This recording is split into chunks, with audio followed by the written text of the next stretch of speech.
Hey guys, it's C&D again. So, the last video did so well, so I'm back with more of my old writing. This is another story I did called Rider of the Blue Jay. I know I was 12 when I wrote this one, and yeah, I was in a phase, and I don't know how else to describe it. But I guess let's just jump in. I guess you could call me weird. My name is Animal, but everyone calls me Ani. I have brown hair and green eyes. I'm 3 foot 6 inches. So you call me tiny. The problem is, that's my full height. My doctor says I'm done growing. But that's not even the weirdest thing. The weirdest is, I hear voices no one else hears. If you see me really wild, I'm probably hearing one crying for help. Those are the worst for me. I'm very peaceful. Makes me want to scream for help myself. I never do that because I'm a really quiet person. Unlike my dear parents. They're tall, loud, and forceful. Which is the opposite of me. They're both almost 7 feet, so I'm not hard to deal with being almost half their size. At school, everyone thinks I'm in kindergarten, not 6th grade. I'm called Shrimp and other names. The only place where no one affects me where no one can affect me is outside. I wish I could always be outside. Little did I know my wish would come true. Now where it began to come true was my room. I go to bed when I want, but I'm responsible and go to bed pretty early. I pick my sheets, so they have animals and plants as the design. I love them very much. The day before my 12th birthday. My birthday is the last official day of spring, so it smells beautiful. Not sick or anything, just off. I jumped around. I felt weird. Not sick or anything, just off.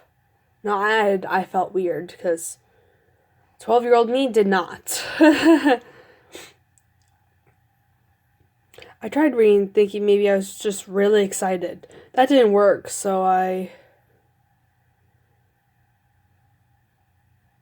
just went to bed. I was kind of excited for the next day. Strangely, I didn't dream that night. I normally dream. Now I know why, but then I didn't. When I opened my eyes, I was trapped. At first I thought I was finally dreaming, but then I heard my alarm. I wake up to the songs of birds. Today was a chorus day, so it was a bit louder than normal. So I was awake and curled up in the middle of my blanket. But when I stretched, I barely moved. When I looked at myself, I realized I was only half an inch tall. I had been shrunk, which is why I was feeling off yesterday. I wanted to call for help, but first, I had to get out my blanket.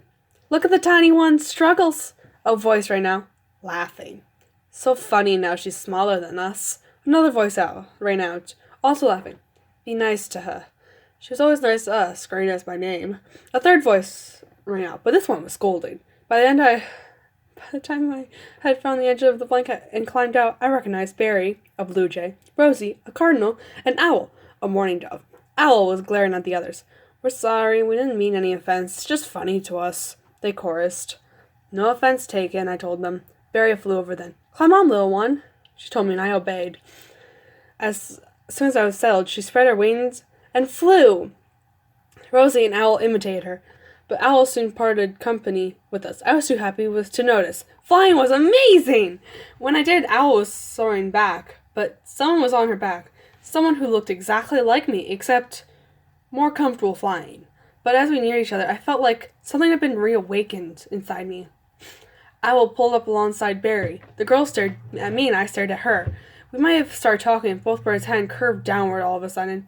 I fell off at the sudden move. If my instincts hadn't taken over, the story would already be over. I grabbed a nearby leaf. I made a parachute, and when I reached the ground, I let go of it and rolled. And as I got to my feet, my friend dropped beside me. It goes on after this, but I'm gonna skip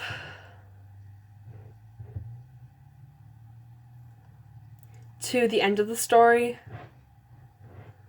to where now the girl is Flower, Animal's sister, called Flo. I was a dumb kid. We're gonna sum it up like that.